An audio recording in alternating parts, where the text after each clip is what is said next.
Now, what about the climate gate? The scientists have now been exonerated, acquitted, not guilty. They did get a wrist slap. They deceived the public, and they deceived other scientists. But they did nothing that was immoral, illegal, or anything like that. What did they do that deceived the public? This is in the report. This is in the review, not the charts. But these are the data as they published it on the cover of the World Meteorological Organization magazine. These are the data that many of my fellow scientists at Berkeley use. They say, well, you know, the public may not understand graphs, but I do. And look at this. Here's the temperature for the last 1,000 years going over the place. It's not actually temperature. We actually measure tree rings and sea and corals and things, but it's a proxy for temperature. It goes all over the place. Then look what happened recently. Zoom. That's clear and incontrovertible. The public may not understand this, so I have to now lend my prestige to this. I'm a professor of physics, and I will now go and tell people that global warming is clear and incontrovertible because I have seen the actual data. And it is. And unfortunately, a lot of my colleagues have behaved in this way. In their paper, if you dig into it, they said they did some things with the data from 1961 onward. They removed it and replaced it with temperature data. So some of the people who read these papers asked to see the data. They refused to send it to them, the original raw data. The Freedom of Information Act officer, on the advice of the scientists, would not release the data. Then the data came out. They weren't hacked like a lot of people say. So now I can show you what the data that they refused to release, the original data, before they did anything. What they did was, and there's a quote. A quote came out in the emails, these leaked emails, that said, let's use Mike's trick to hide the decline. That's the words. Let's use Mike's trick to hide the decline. Mike, who's Michael Mann, said, hey, trick just means mathematical trick. That's all. Now, and my response is, I'm not worried about the word trick. I'm worried about the decline. What do you mean hide the decline? Let me show you this. Now we have the data. Now it's been released. And this is what it is. That's the raw data as any Berkeley scientist would have published it. He would have said, okay, we've had the medieval ice age, and now we have global warming. And there's some disagreement, but hey, there's disagreement all over the place. And that just shows the technique isn't completely reliable. What they did is they took the data from 1961 onward, from this peak, and erased it. What was their justification for erasing it? The fact that it went down, and we know the temperature's going up. Therefore, it was unreliable. Is this unreliable? No. How do we know? Well, we don't know, but you know, this is probably some human effect. The justification would not have survived peer review in any journal that I'm willing to publish in. But they had it well hidden, and they erased that, and they replaced it with temperature going up. And let me show you how cleverly this was done. You get back to this plot. There it is.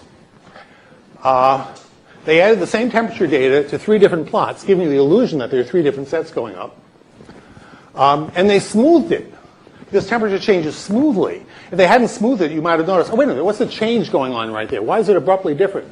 But you don't notice that because it's smooth. But smoothing is legitimate in their minds because the temperature change is not discontinuous. So that's what they did. And what is the result in my mind? Quite frankly, as a scientist, I now have a list of people whose papers I won't read anymore. You're not allowed to do this in science. This is not up to our standards. I get infuriated with colleagues of mine who say, well, you know, it's a human field. You make mistakes. And then I show them this. And they say, no, that's not acceptable. Now, here's part of the problem. The temperature I showed you before, this one, of the 3 groups, I picked the one I trusted the most. Guess which group this was? Yeah, the group that hid the decline. So we have Jim Hansen, who predicts things ahead of time, what he's going to find. We have the group here that feels it is legitimate to hide things. This is why I'm now leading a study to redo all this in a totally transparent way. Go back to 2001. This was the release of the 3rd assessment report from the IPCC. And Sir John Houghton, who was the head of the IPCC, was giving the press release. And the backdrop behind him was this image, a curve that looked like a hockey stick, which was meant to portray that the climate was very stable for the last 1,000 years, and all of a sudden you've got this big uptick, that is caused by humans. Okay, and this was based on the work of Michael Mann, who was a recent PhD. This was his postdoc work.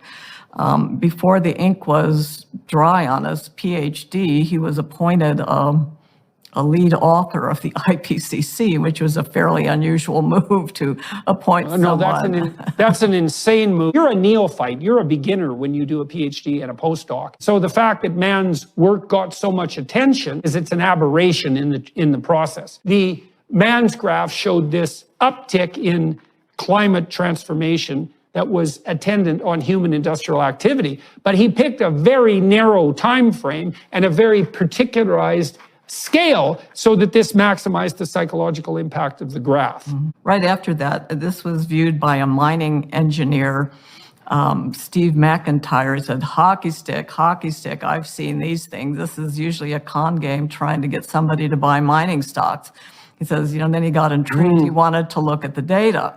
So he asked for the data. They gave him some of it. And he and Ross McKittrick, Canadian economics professor, took a look at this, and they found all sorts of errors, mishandling of data, inappropriate statistical methods, on it goes. And Mann went after these guys big time, rather than, constructively trying to deal with these criticisms. He went after these guys, and this turned into a pretty big flame war. Then we've got temperature adjustments and hockey sticks. So the third assessment report from the IPCC, Mann's hockey stick. He reconstructed temperature over the last 1,000 years using tree ring proxies, which are not a very accurate method of finding a temperature, because other things cause trees to grow and to not grow rather than temperature. And then on the end, it's tacked on this current data. Don't really tack on thermometer data to proxy data. It's, if you do that, you should really emphasize it, but you shouldn't really do it at all. What's wrong with tree ring data? Now, this is someone else did this work in the decade 2011. It shows proxy tree ring data in green over the last 2,000 years. You can see there's much more variability in the other proxy data than the tree ring data. So tree ring data are a bit suspect, just like the CO2 ice core data is suspect. What is ClimateGate? What is it all about? Everybody knows is a great scandal in which the scandal was exposed, but it was the cover-up that was the biggest problem. And ClimateGate, as it's been dubbed, is that somebody hacked into the files of a place called the Climatic Research Unit in East Anglia. And I've known throughout my career, I've watched these people at CRU. It's the center of all of the world data on climate. For example, the temperatures are controlled by them with the United Kingdom Met Office. And the scientists that are there are also the people that control the Intergovernmental Panel on Climate Change. Okay. But what is the data saying? It's saying that we changed the historic record. They deliberately altered the instrumental record in government records, lowered the old record to make the slope of temperature increase look greater.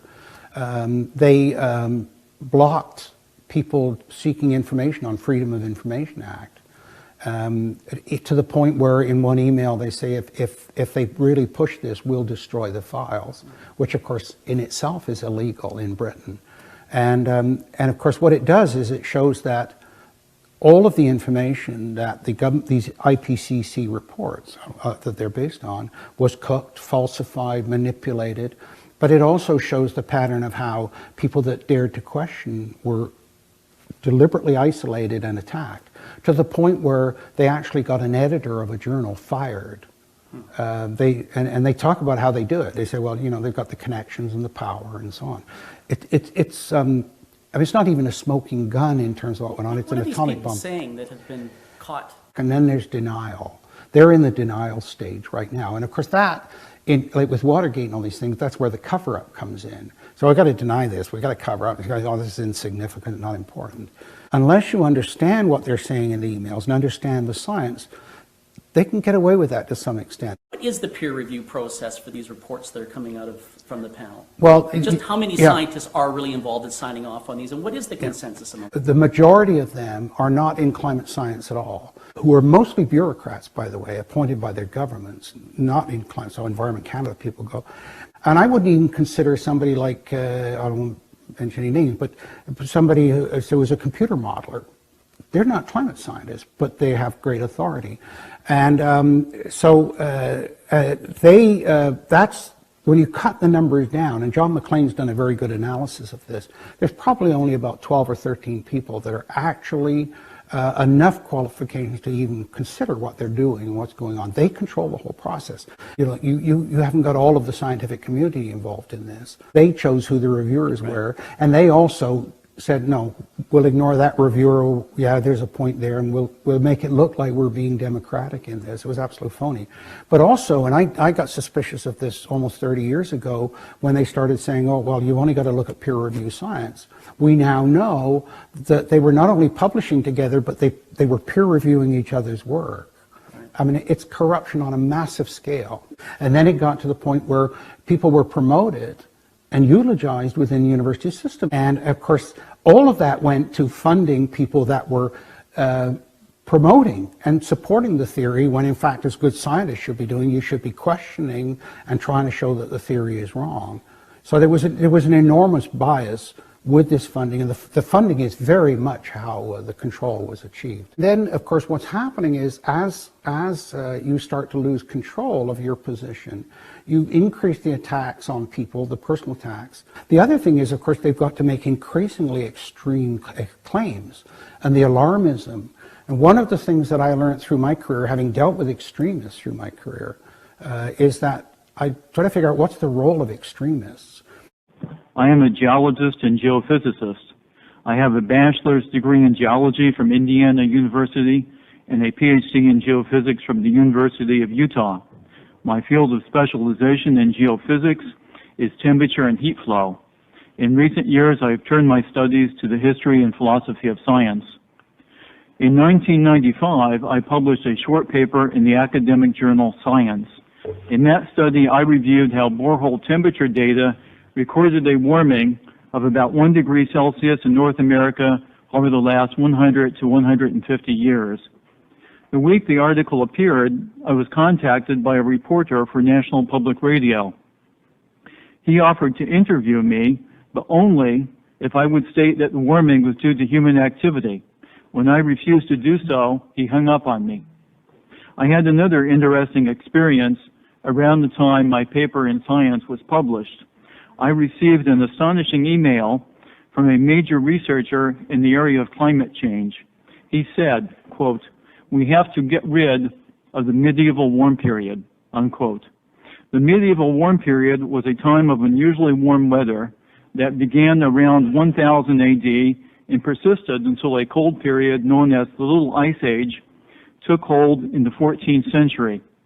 Warmer climate brought a remarkable flowering of prosperity, knowledge, and art to Europe during the High Middle Ages. The existence of the medieval warm period had been recognized in the scientific literature for decades, but now it was a major embarrassment to those maintaining that the 20th century warming was truly anomalous. It had to, quote, "be gotten rid of," unquote. In 1769, Joseph Priestley warned that scientists overly attached to a favored hypothesis would not hesitate to warp the whole course of nature.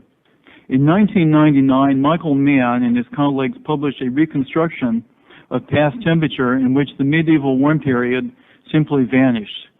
This unique estimate became known as the hockey stick because of the shape of the temperature graph. Je pense que les climatologues, les scientifiques prétendent en savoir beaucoup plus qu'ils n'en savent en réalité. En réalité, cette croyance collective qui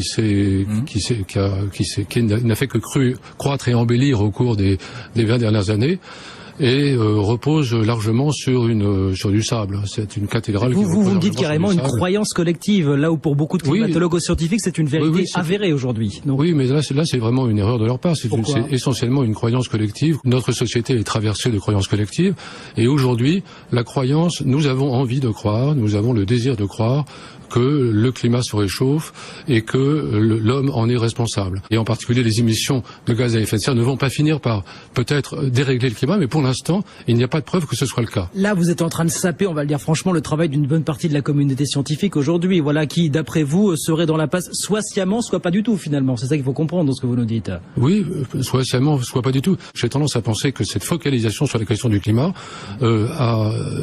présente le risque de nous détourner de problèmes environnementaux beaucoup plus avérés. Je dis bien avérés. La science qu'on a est beaucoup plus fragile qu'on le prétend. Ce que vous nous dites, parce que vous avez beaucoup travaillé sur la littérature scientifique sur ces questions depuis 20-25 ans, vous nous dites quoi? Que les scientifiques sont malhonnêtes, qu'ils ne font pas le job, ou ils sont dilettantistes finalement? Qu'est-ce qu'il faut comprendre dans l'histoire? Il y a des scientifiques malhonnêtes, naturellement, comme il y a dans tous les domaines, et en climatologie comme en biomédecine et dans les autres domaines. Oui. La fraude scientifique est un phénomène beaucoup plus courant qu'on l'imagine, et donc elle n'épargne pas le domaine de la climatologie. Il y a une très grosse fraude scientifique en climatologie sur laquelle je ne m'étendrai pas, mais qui est bien connue. Le problème de base, c'est le mélange qui se fait de manière insidieuse entre science et croyance. C'est-à-dire que si vous êtes un jeune chercheur, vous arrivez dans un laboratoire qui d'une façon ou d'une autre traite du climat, vous êtes forcément incité à faire travailler de concert votre recherche scientifique et la croyance qui l'anime. La recherche de la vérité est beaucoup plus facilement qu'on l'imagine pervertie, modifiée, biaisée par la croyance, par l'idéologie qui vous anime par ailleurs.